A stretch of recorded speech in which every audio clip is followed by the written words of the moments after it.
Happy Thursday, my friends! I miss you guys so much, and we have a Zoom call tonight. Yay! I'm so excited to see you all.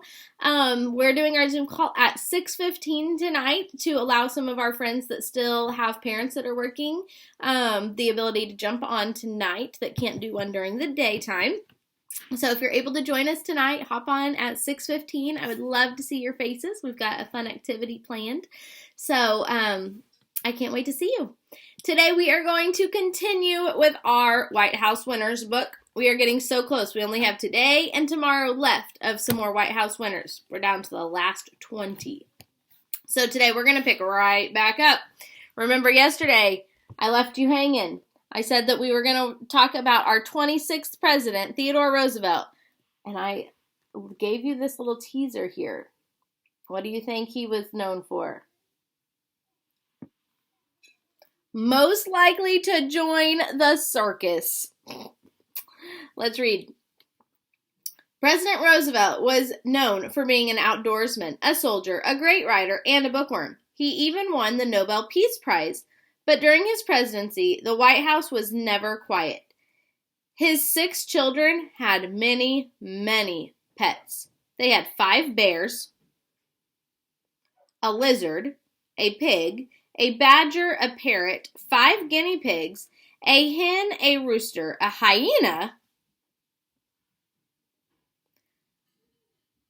an owl, a rabbit, a snake, a rat, a pony, 12 horses, a squirrel, a raccoon, a coyote, a zebra, 4 dogs, and 2 cats? Whew! My goodness, that is a circus. And every member of Teddy Roosevelt's family owned a pair of stilts, even the president. Wowza, that is a lot. The runner-up to that would have been Calvin Coolidge. Although President Coolidge wasn't a stilt walker, he housed a small zoo with 26 pets, including 2 lions, a black bear, and a pygmy hippo. Wow. That is a lot of pets to care for. All right, our 27th president, William Howard Taft. He served from 1909 to 1913. His hometown was Cincinnati, Ohio. And he most likely to fall asleep. William Howard Taft was a snorer. He was constantly falling asleep. It didn't matter whether he was in a meeting, at an important presidential dinner, attending a fancy opera, or a church service. He even fell asleep during funerals. His wife Nellie nicknamed him Sleeping Beauty. Taft wasn't just tuckered out from his presidential duties. He actually had a condition called sleep apnea, which made it hard for him to fall asleep for long periods of time without waking up. Because of this, he was always tired. Runner-up would have been George W. Bush. George W. Bush fancied a midday snooze. He even told reporters one day that after he finished answering their questions, he was going to head on home to have a nap.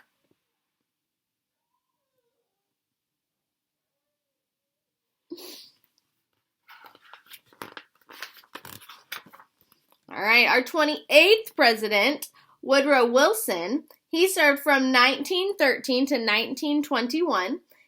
His hometown was Staunton, Virginia. And he was the best student. Best student. As a boy growing up in the South, Woodrow Wilson received much of his early schooling at home from his father. The Civil War had interrupted daily life, including education. But Wilson eventually went to college and then studied law before getting his doctorate, or PhD, in political science. He is the only president to have a PhD. This lifelong student was a professor at a number of universities before becoming president of Princeton. When he was president of the country, folks even called him by his nickname, the Schoolmaster. Runner-up would have been Lyndon B. Johnson. Lyndon B. Johnson dreamed of becoming a teacher long before he dreamed of becoming president. He didn't have a lot of money growing up, but he was so committed to his own education that he borrowed tuition money to attend college. Best student right there.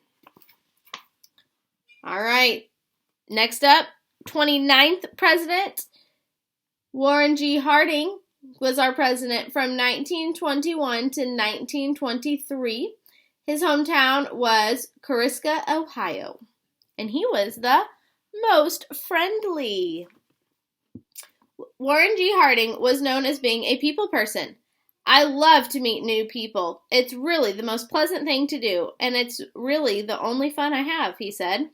Rather than going out and giving speeches to large crowds while campaigning, he had visitors come to his home in Marion, Ohio, so that he could speak to them in smaller groups. People loved him too. He won his presidential election by the biggest numbers at the time, and he remained very popular while in office. The runner-up to the most friendliest would have been President Gerald Ford.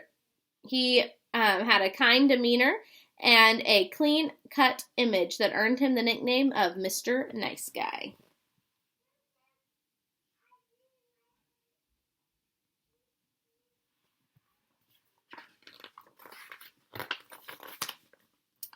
All right, president number 30, Calvin Coolidge. He served from 1923 to 1929.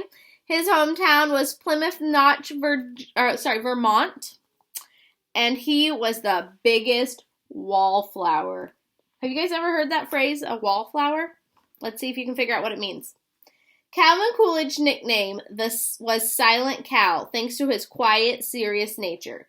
According to one famous story, a woman at a White House dinner party told Coolidge that she had made a bet with a friend that she could get at least 3 words out of him. He didn't even meet her stare when he replied, "You lose." Despite not being talkative, his voice reached thousands of people. His address to Congress after the death of Warren G. Harding was the first presidential speech broadcast over radio. So he wasn't really a people person. He kind of hung out by himself, didn't really like to talk to a lot of people. Runner-up would have been Thomas Jefferson. Thomas Jefferson tried to avoid giving speeches as much as possible because of his shyness. He was even known as the silent member in Congress while writing the Declaration of Independence. That would be me. I don't like to talk in front of people. All right, president number 31. Herbert Hoover, served from 1929 to 1933. His hometown was West Branch, Iowa. And he was the biggest do-gooder. Even though his presidency coincided with the Great Depression, which created lots of misfortune for Americans. However, Hoover was known as the Great Humanitarian for all of his good deeds. Before becoming president, he rescued children during the Boxer Rebellion in China. He also led a committee that helped more than 120,000 Americans get home from Europe safely after World War I began. He raised billions of dollars for starving Europeans, and in his retirement, he co-founded the charity organization known as UNICEF. Runner-up would have been Barack Obama. President Barack Obama received the Nobel Peace Prize in 2009 for his good work in diplomacy, or keeping good relationships between countries.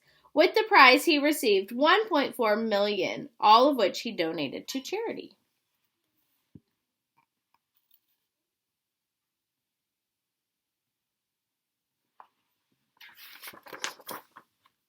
All right, number 32, Franklin D. Roosevelt. Served from 1933 to 1945. His hometown was Hyde Park, New York. And you know what? He was the biggest collector. Look at the picture. What do you think he collected? I have a story about that in a second.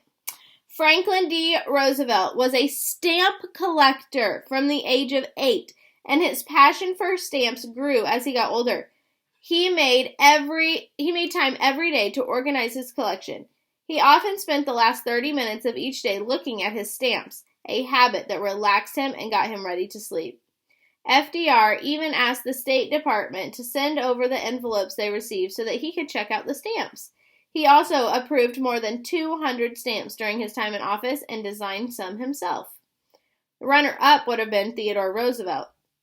Theodore Roosevelt helped establish the collection for the National Museum of Natural History. During an expedition in Africa, he collected 1,100 animal specimens. Interesting.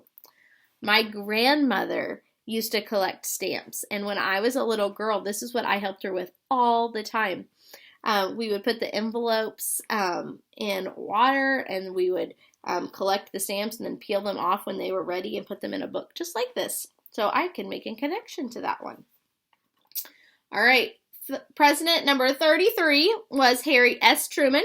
He served from 1945 to 1953. His hometown, Lamar, Missouri. And this is actually where some of my family is from. I have family that lives in Lamar, Missouri, and we go there often. All right, he was most likely to speak his mind. If Harry Truman had something to say, he usually didn't hold back, whether it was nice or not. Once when he asked about someone whom he disagreed with, Truman said he didn't even think the man could be a dog catcher. And when a newspaper music critic gave his daughter's singing recital a poor review, Truman sent him a nasty letter saying, among other things, "I never met you, but if I do, you'll need a new nose." Whew. Not very proactive.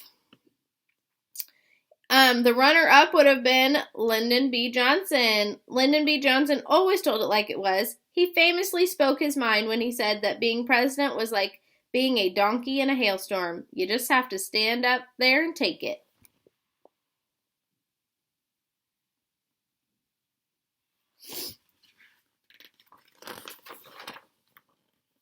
All right, 34th President, Dwight D. Eisenhower. He served from 1953 to 1961 in his hometown of Denison, Texas. He was most likely to get a hole-in-one. It looks like he loved to play golf. Golfing is a common presidential pastime, but Dwight D. Eisenhower spent more days on the green than any other president. Records show that Eisenhower played golf on more than 1,000 days during his 2 terms as president. He loved it so much, he installed a putting green at the White House. Eisenhower was always trying to improve his game. And it was once said that if he didn't, he would pass a law that no one can ask him for his golf course. Yes, sir. Runner-up, Ronald Reagan. Though President Ronald Reagan didn't golf as much as President Eisenhower, he was probably the first president to putt on a plane. That would be tricky. All right, last one for today, and then we'll finish up the last 10 tomorrow. You guys know this one. John F. Kennedy, 35th president. He served from 1961 to 1963. His hometown was Brookline, Massachusetts. And he was the best writer. Childhood illnesses kept John F. Kennedy in bed for long stretches. He passed the time with stacks of books. Some of his favorite books were spy novels. He particularly loved Ian Fleming's super spy James Bond series. Kennedy loved them so much that he even tried writing a spy novel himself. It was never published, but Kennedy did write a book of essays, Profiles in Courage, about 8 congressmen whom he thought were brave in difficult times. The book won him a Pulitzer Prize, an award for great writing. He's the only president to claim that honor. The runner-up for the best writer would have been Abraham Lincoln. Although Abraham Lincoln didn't write a novel, his letters and speeches have been collected in many books. During his lifetime, Lincoln was famous for storytelling and for his jokes, which kept crowds entertained during his speeches. Very cool. All right, we'll pick back up tomorrow over here with Lyndon B. Johnson. I wonder what he was known for. We'll finish up our last 10. I'll see you guys tonight on our Zoom call. Bye, guys. Love you.